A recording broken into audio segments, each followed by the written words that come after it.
غزوہ بدر کبریٰ، رمضان المبارک 2 ہجری۔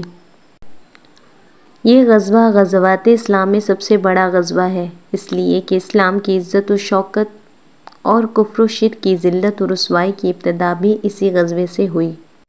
آغاز قصہ۔ شروع رمضان میں رسول اللہ صلی اللہ علیہ وآلہ وسلم کو یہ خبر ملی کہ ابو سفیان قریش کے قافلہ تجارت کو شام سے مکہ واپس لا رہا ہے، جو مال و اسباب سے بھرا ہوا ہے۔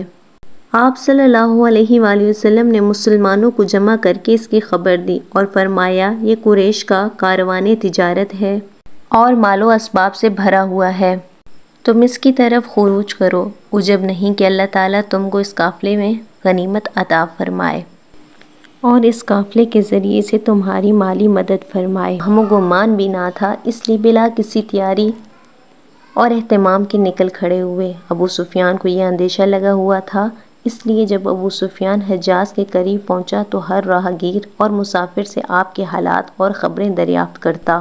بعض لوگوں سے اس کو یہ معلوم ہوا کہ نبی کریم صلی اللہ علیہ وآلہ وسلم اپنے صحابہ کے ساتھ اس کے قافلے کے تعاقب کے لیے روانہ ہو گئے ہیں۔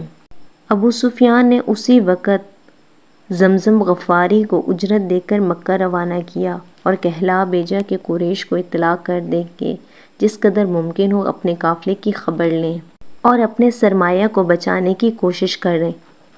روانگی۔ 12 رمضان المبارک کو رسول اللہ صلی اللہ علیہ وآلہ وسلم مدینہ منورہ سے روانہ ہوئے۔ 313 یا 314 آدمی آپ کے ہمراہ تھے۔ بے سر و سامانی کا یہ عالم تھا کہ اتنی جماعت میں صرف 2 گھوڑے تھے اور 70 اونٹ تھے۔ ایک گھوڑا حضرت زبیر بن عوام کا اور ایک گھوڑا حضرت مقداد کا تھا، اور ایک اونٹ پر 3 صحابہ باری باری سوار ہوتے تھے۔ حضرت ابو لبابہ اور حضرت علی رضی اللہ تعالی عنہ آپ صلی اللہ علیہ وآلہ وسلم کے ساتھ سواری میں شریک تھے۔ جب رسول اللہ صلی اللہ علیہ وسلم پیدل چلنے کی نوبت آتی تو ابو لبابہ اور حضرت علی عرض کرتے، یا رسول اللہ، آپ سوار ہو جائیں، ہم آپ کے بدلے میں پیادہ چل لیں گے۔ آپ یہ ارشاد فرماتے کہ تم چلنے میں مجھ سے زیادہ قوی نہیں اور تم سے زیادہ میں خدا کے اجر سے بے نیاز نہیں۔ مقام بیر ابی امبا پر پہنچ کر، جو مدینہ سے 1 میل کے فاصلے پر ہے، تمام جماعت کا معائنہ فرمایا۔ جو کم عمر تھے ان کو واپس بھیج دیا۔ مقام روحا میں پہنچ کر ابو لبابہ بن عبد المنذر کو مدینے کا حاکم مقرر فرما کر واپس کیا۔ اس لشکر میں 3 علم تھے، ایک حضرت علی رضی اللہ تعالی عنہ کے ہاتھ میں اور دوسرا حضرت مصعب بن عمیر رضی اللہ تعالی عنہ کے ہاتھ میں اور تیسرا علم کسی انصاری کے ہاتھ میں تھا۔ جب مقام صفرا کے قریب پہنچے تو بسبس بن عمر جوہنی اور عدی بن ابی زغوا رضی اللہ تعالی عنہ کو قافلہ ابو سفیان کے تجسس کے لیے آگے روانہ کیا۔ ادھر زمزم غفاری ابو سفیان کا پیام لے کر مکہ پہنچا کہ تمہارا قافلہ خطرے میں ہے، جلد از جلد اس کی خبر لو۔ اس خبر کا پہنچانا ہی تھا کہ تمام عرب میں ہلچل مچ گئی، اس لیے کہ عرب میں کوئی آدمی ایسا نہیں تھا جس نے اس قافلے میں اپنی جمع پونجی اور سرمایہ شریک نہ کیا ہو۔ مقام روحا سے چل کر جب آپ مقام صفرا پر پہنچے تو بسبس اور عدی نے آ کر آپ کو قریش کی روانگی کی اطلاع دی۔ اس وقت آپ نے مہاجرین اور انصار کو مشورے کے لیے جمع فرمایا اور قریش کی اس شان سے روانگی کی خبر دی۔ حضرت ابو بکر صدیق رضی اللہ تعالیٰ عنہ سنتے ہی فوراً کھڑے ہو گئے۔ جنگ کی تیاری۔ جب صبح ہوئی تو آپ صلی اللہ علیہ وآلہ وسلم نے لڑائی کی تیاری کی اور سعد بن معاذ رضی اللہ تعالیٰ عنہ کی رائے سے آپ کے قیام کے لیے ٹیلے پر ایک چھپر بنایا گیا۔ قریش نے آغاز جنگ سے پہلے عمیر بن وہب جمحی کو مسلمانوں کی جماعت کا اندازہ لینے کے لیے بھیجا۔ عمیر بن وہب گھوڑے پر سوار ہو کر مسلمانوں کے ارد گرد پھر کر واپس آئے اور یہ کہا کہ کم و بیش 300 آدمی ہیں، لیکن مجھے ذرا مہلت دو کہ یہ دیکھ کر آؤں کہ مسلمانوں کی مدد کے لیے اور جماعت تو کہیں کمین گاہ میں چھپی ہوئی نہیں۔ چنانچہ عمیر بن وہب دوبارہ گھوڑے پر سوار ہو کر دور قافلے کا چکر لگایا اور آ کر خبر دی کہ ان کا مددگار اور کوئی نہیں ہے۔ خدا کی قسم میں یہ دیکھتا ہوں کہ ان لوگوں میں سے ہر ایک جب تک اپنے مد مقابل کو نہ مار لے گا اس وقت تک ہرگز نہ مارا جائے گا۔ بس اگر ہمارے آدمی بھی انہی کے برابر مارے گئے تو پھر زندگی کا لطف ہی کیا رہا۔ سوچ کر کوئی رائے قائم کر لو۔ حکیم بن حزام نے کہا بالکل درست ہے، اور اٹھ کر عتبہ کے پاس گیا اور کہا اے ابو الولید، آپ قریش کے سردار اور بڑے ہیں، کیا آپ کو پسند نہیں کہ ہمیشہ خیر اور بھلائی کے ساتھ آپ کا ذکر ہوتا رہے؟ عتبہ نے کہا کیا ہے؟ حکیم نے کہا کہ لوگوں کو لوٹا کے لے چلو اور عمر بن حضرمی کا خون بہا اپنے ذمہ لے لو۔ عتبہ نے کہا میں عمر بن حضرمی کا خون بہا اور دیت کا ذمہ دار ہوں، پر ابو جہل سے بھی مشورہ کر لیں، تو لہٰذا وہ اٹھ کر ابو جہل کے پاس گئے۔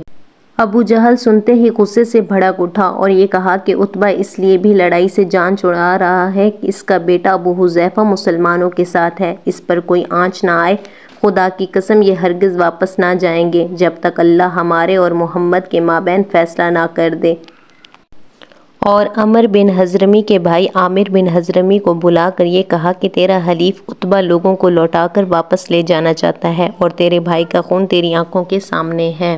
عامر نے سنتے ہی واہ عمر یعنی ہائے عمر کا نعرہ لگانا شروع کر دیا، جس سے تمام فوج میں جوش پھیل گیا اور سب لڑائی کے لیے تیار ہو گئے۔ ابو جہل کی طعنہ امیز گفتگو کا یہ اثر ہوا کہ عتبہ ہتھیار سجا کر جنگ کے لیے تیار ہو گیا، اور گروہ مشرکین میں سے سب سے پہلے عتبہ بن ربیعہ ہی اپنے بھائی شیبہ بن ربیعہ اور اپنے بیٹے ولید کو لے کر میدان میں آیا اور للکار کر اپنے مد مقابل کو طلب کیا۔ لشکر اسلام میں سے 3 شخص مقابلے کے لیے نکلے، حضرت عوف، حضرت حارث اور حضرت عبداللہ بن رواحہ رضی اللہ تعالی عنہم۔ عتبہ نے پوچھا تم کون ہو؟ ان لوگوں نے کہا رحتم من الانصار، یعنی ہم گروہ انصار ہیں۔ عتبہ نے کہا ما لنا بکم من حاجہ، یعنی ہم کو تم سے مطلب نہیں، ہم تو اپنی قوم سے لڑنا چاہتے ہیں۔ ایک اور شخص نے للکار کر یہ آواز دی یا محمد اخرج الینا اکفاءنا من قومنا، ہماری قوم میں سے ہمارے جوڑ کے ہم سے لڑنے کو بھیج۔ رسول اللہ صلی اللہ علیہ وسلم نے انصار کو حکم دیا کہ صف قتال کی طرف واپس آ جائیں، اور حضرت علی، حضرت حمزہ اور حضرت عبیدہ بن حارث رضی اللہ تعالی عنہ کو نام بنام مقابلے کے لیے نکلنے کا ارشاد فرمایا۔ حسب الارشاد یہ تینوں مقابلے کے لیے نکلے۔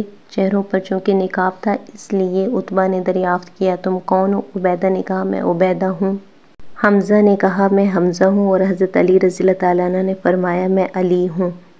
جب صحابہ کرام رضی اللہ تعالیٰ عنہم نے اپنا تعارف کروا لیا تو عتبہ نے کہا ہاں تم ہمارے جوڑ اور برابر کے ہو اور محترم ہو۔ اس کے بعد جنگ شروع ہوئی۔ عبیدہ عتبہ کے مقابلے میں نکلے، حمزہ شیبہ کے، اور حضرت علی ولید کے مقابلے میں نکلے۔ حضرت علی اور حضرت حمزہ نے اپنے اپنے مقابل کا ایک ہی وار میں کام تمام کر دیا۔ عبیدہ خود بھی زخمی ہوئے اور اپنے مقابل کو بھی زخمی کیا۔ عتبہ نے حضرت عبیدہ پر تلوار کا ایسا وار کیا جس سے حضرت عبیدہ کے پیر کٹ گئے۔ حضرت علی اور حضرت حمزہ اپنے اپنے مقابل سے فارغ ہو کر حضرت عبیدہ کی امداد کو پہنچے، عتبہ کا کام تمام کیا اور عبیدہ کو اٹھا کر آپ کی خدمت میں واپس لے آئے۔ حضرت عبیدہ کی پنڈلی سے خون جاری تھا۔ انہوں نے آپ صلی اللہ علیہ وسلم سے فرمایا یا رسول اللہ کیا میں شہید ہوں؟ آپ صلی اللہ علیہ وآلہ وسلم نے فرمایا ہاں تم شہید ہو۔ عتبہ اور شیبہ کے قتل کے بعد میدان خاصا گرم تھا۔ آپ صلی اللہ علیہ وآلہ وسلم نے بارگاہ خداوندی میں دعائے فتح کی اور اپنے چھپر سے باہر نکلے، مسلمانوں کی صفوں کو درست کیا۔ پھر گھمسان کی جنگ ہوئی۔ اول حق تعالیٰ نے 1000، پھر 3000 اور پھر 5000 فرشتوں سے مسلمانوں کی مدد کی۔ ابو جہل کا قتل۔ عبد الرحمن بن عوف رضی اللہ تعالیٰ عنہ فرماتے ہیں کہ میں بدر کے دن صف میں کھڑا تھا، اچانک نظر پڑی تو دیکھا کہ میرے دائیں بائیں 2 نوجوان ہیں۔ مجھے یہ اندیشہ ہوا کہ لوگ آ کر مجھ کو 2 لڑکوں کے درمیان کھڑا دیکھ کر نہ گھیر لیں۔ اسی خیال میں تھا کہ ایک نے آہستہ سے کہا اے چچا مجھ کو ابو جہل دکھاؤ، وہ کون سا ہے؟ میں نے کہا اے میرے بھتیجے ابو جہل کو دیکھ کر کیا کرو گے؟ اس نوجوان نے کہا میں نے اللہ سے عہد کیا ہے کہ اگر ابو جہل کو دیکھ پاؤں تو میں اس کو قتل کر ڈالوں گا یا خود مارا جاؤں گا، اس لیے کہ مجھے خبر ملی ہے کہ ابو جہل نے نبی کریم صلی اللہ علیہ وسلم کو تکلیف پہنچائی ہے۔ قسم ہے اس ذات کی جس کے قبضے قدرت میں میری جان ہے، اگر اس کو دیکھ پاؤں تو میرا سایہ اس کے سائے سے جدا نہ ہوگا یہاں تک کہ ہم میں سے کوئی ایک نہ مر جائے۔ ان کی گفتگو سن کر دل سے یہ آرزو جاتی رہی کہ کاش میں بجائے 2 لڑکوں کے 2 مردوں کے مابین ہوتا۔ میں نے اشارے سے ابو جہل کا بتایا۔ سنتے ہی شکر سے باز کی طرح ابو جہل پر دوڑے اور اس کا کام تمام کر دیا۔ غزوہ بدر میں کفار کے 70 آدمی مارے گئے اور 70 قیدی بنا کر لائے گئے۔ اس جنگ میں حق و باطل کا فرق واضح ہو گیا۔